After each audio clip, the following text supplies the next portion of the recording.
Hey everyone, on this channel I use AI to break down complex topics like politics with no bias and no emotion. And look, I'm not trying to fearmonger here, I really want to be clear about that. But can we just look at the world right now? Like actually look at it? We've got more things going sideways at the same time than we've seen since, arguably since 1945. Russia's in year 5 of a war in Europe.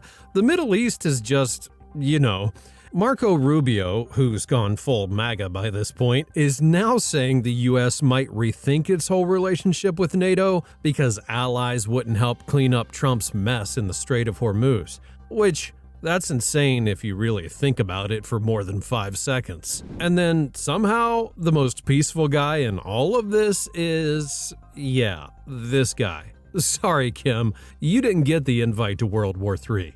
So here's what I want to do. I'm going to put my bias aside, genuinely as much as I can, and just ask AI to walk me through a realistic scenario. Like, how does World War III actually start in 2026? What's the trigger? How does it play out? How does it end? Does anyone even come out on top? And then I'm going to have it put actual odds on it, like real percentages. What are the chances this happens in the next few years? I actually did this back in 2024. Some of you might remember that video, and ChatGPT gave it like up to 15%. And that was before all of this. Before Trump went full Trump, before Iran, before the Hormuz thing. So I'm just really kind of curious what the number looks like now. Oh, and a quick disclaimer, AI isn't some kind of all-knowing oracle. This is just an experiment. It's interesting, it's a conversation starter, but please don't take it as the gospel. And before we get into it, be sure to drop your guess in the comments down below. It doesn't have to be nuclear, I just mean like a real global conflict. Something that you'd actually look at and say, yeah, that's World War III. And if you're not subscribed, come on now, hit the button already. Share the video, and if you want the completely unfiltered, uncensored stuff, like all of the takes on Trump that I literally cannot post here, be sure to check out the Patreon at patreon.com/IAskAI. I have AI break down everything he does every single week, and it just roasts him. It's fun, and I'm sure that you're going to like it. Okay, a quick word from today's sponsor, and then we're getting into it. I'm pretty sure that you've had those moments where you listen to someone and think, man, where did you even get this from? You might think they're brainwashed, and they probably are, but it's not even fully their fault. It's the news bubble. Algorithms are built to feed you exactly what you already agree with, and that's where Ground News comes in, the sponsor of today's video. Ground News doesn't just throw a bunch of articles at you, it shows you how different outlets are covering the exact same story so you can spot the bias instantly. Take this headline about Trump talking about seizing Kharg Island. On the left, outlets frame it as dangerous and imperialistic. On the right, it's more like decisive action, strength, capability. Same story, completely different angles. And that's the point. Ground News allows you to see all of that side by side so that you're not stuck in just one version of the story. It also shows you bias ratings, how reliable sources are, and how widely a story is being covered. You can follow the topics you actually care about, US politics, global conflicts, whatever you're into. And there's also the blind spot feature, which shows you stories the one side of the media is barely covering. So, if you want to stay informed without getting played by the algorithm, head over to groundnews.com/AI or just scan the QR code. You'll get 40% off the Unlimited Vantage plan. That's only about $5 a month, but only if you use that link. Again, that's groundnews.com/AI. The link's in the description and the pinned comment.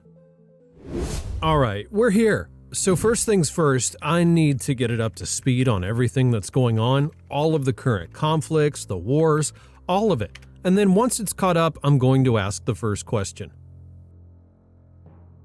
Okay, Claude, you have to be clear, straightforward, unbiased, no sugarcoating or fluff, and just give me your actual take on whatever I ask. I need it to lay out a realistic scenario where World War III begins this year. How does it begin? How does it play out step by step? And who, if anyone, comes out on top? And I don't want some kind of sci-fi thing. I want it to look at the world as it is right now and tell me how this could realistically spiral into the biggest war that we've ever seen. All right, here we go, and here's what it said. The people saying World War III has already started aren't crazy, but they're not right either. What we have right now is the most dangerous global situation since 1962, with multiple hot wars running simultaneously and great powers either directly involved or one miscalculation away from it. But world war means something specific: coordinated global belligerency between major power blocks, and we're not there yet. Here's the most realistic path to getting there. The trigger is almost certainly the Middle East, because that's where things are already on fire and where the most players are entangled. Right now, the US and Israel are a month into bombing Iran. The Strait of Hormuz is partially blocked, oil is up 50%, and Iran is still firing back. The realistic escalation goes like this. The US decides to seize or destroy Karg Island to choke Iran's oil exports permanently. Iran responds by fully closing the Strait of Hormuz and hitting Gulf state oil infrastructure hard. Saudi Arabia, UAE, Kuwait, now you've taken 20+ million barrels a day off the global market. Oil hits $150, $200, the global economy starts seizing up.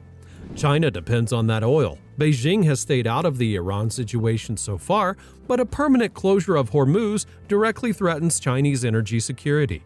If the U.S. establishes a long-term military presence controlling Gulf oil flows, China sees that as an existential economic threat, not a Middle Eastern sideshow.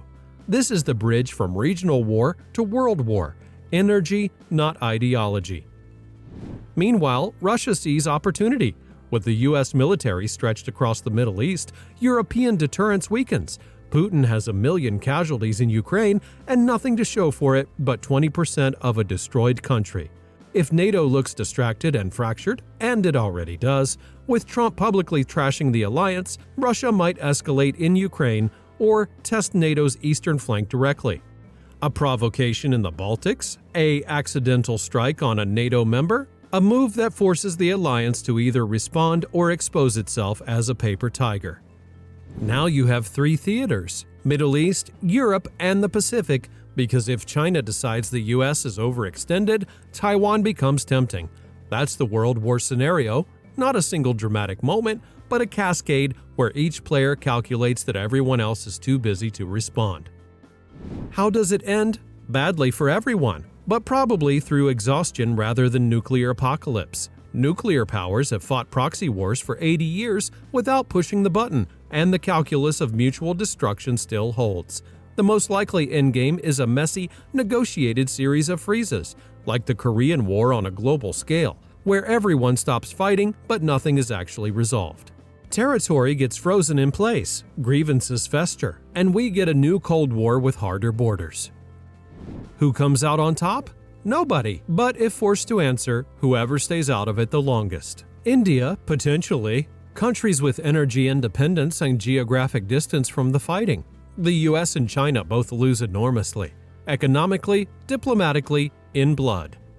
Are we close to this? Closer than at any point in my lifetime. But close and inevitable are very different things. The biggest firewall is still the same one it's always been.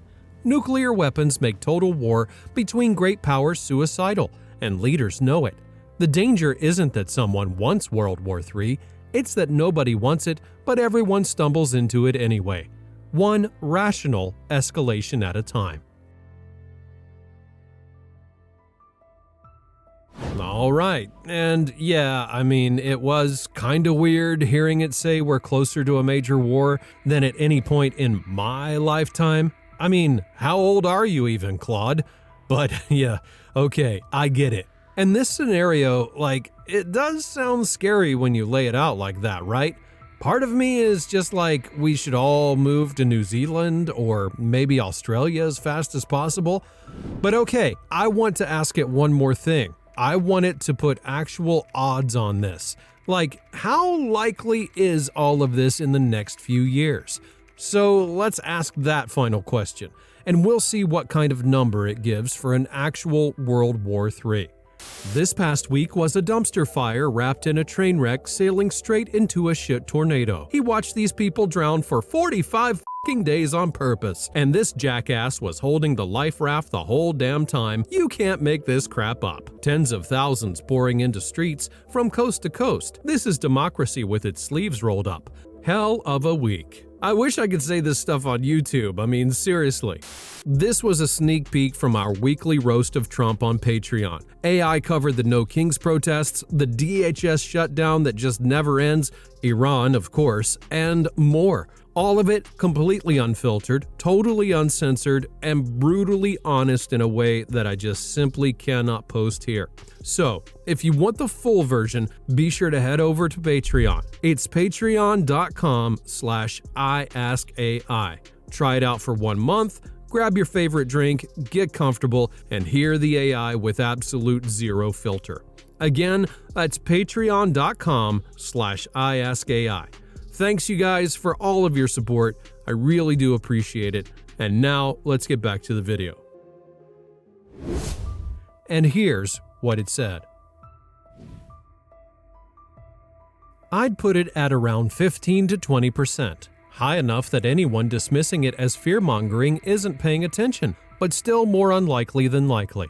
Here's how I break it down. The case for why it's not higher. The single biggest factor is nuclear weapons. Every major power knows that a direct great power war risks ending civilization. That knowledge has prevented World War III for 80 years through crises that were arguably worse than today. The Cuban Missile Crisis, the 1983 Able Archer Scare, the Yom Kippur War when both superpowers went to high alert. Deterrence is ugly, but it works. Leaders are reckless, not insane. Even Trump, even Putin, even Xi. None of them want to be the one who ends everything.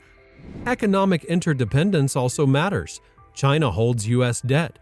The U.S. buys Chinese goods. Europe buys everyone's energy. A war between these players would be mutually catastrophic before the first shot lands. Everyone knows it. The case for why it's that high? We have more simultaneous flashpoints than at any point since 1945. The U.S. is actively bombing a major regional power right now. Russia is grinding through its 4th year of war in Europe. The Strait of Hormuz is disrupted. China is watching all of this and calculating. The system is under more stress than it was ever designed to handle, and the diplomatic infrastructure that used to manage these crises, arms control treaties, back channels, functioning UN mechanisms, has been systematically dismantled over the past decade. The margin for error is razor thin. One miscalculation, one missile that hits the wrong target, one commander who makes a bad call in the fog of war, and you're in an escalation spiral that nobody planned, but nobody can stop. What really pushes the number up is leadership quality. The people making decisions right now are not steady hands. Trump is impulsive and transactional. Putin is cornered and bitter. Iran's command structure just got decapitated. Xi is under domestic economic pressure and surrounded by yes-men. These are not conditions that produce careful, measured responses when surprises hit. So, 15 to 20%. Not probable, but the kind of odds where if a doctor told you there was a 15 to 20% chance of something killing you, you wouldn't shrug it off. You'd take it dead seriously. The world should too. 20%? That doctor analogy actually works pretty well. I mean, it does for me, because if a doctor told me there's a 20% chance I'm gonna die, that would scare the absolute hell out of me. But seriously, with all of the idiots running the world right now, I mean, come on. Or maybe we're actually the idiots for choosing them in the first place. I'm gonna save that one for when I start a philosophy channel.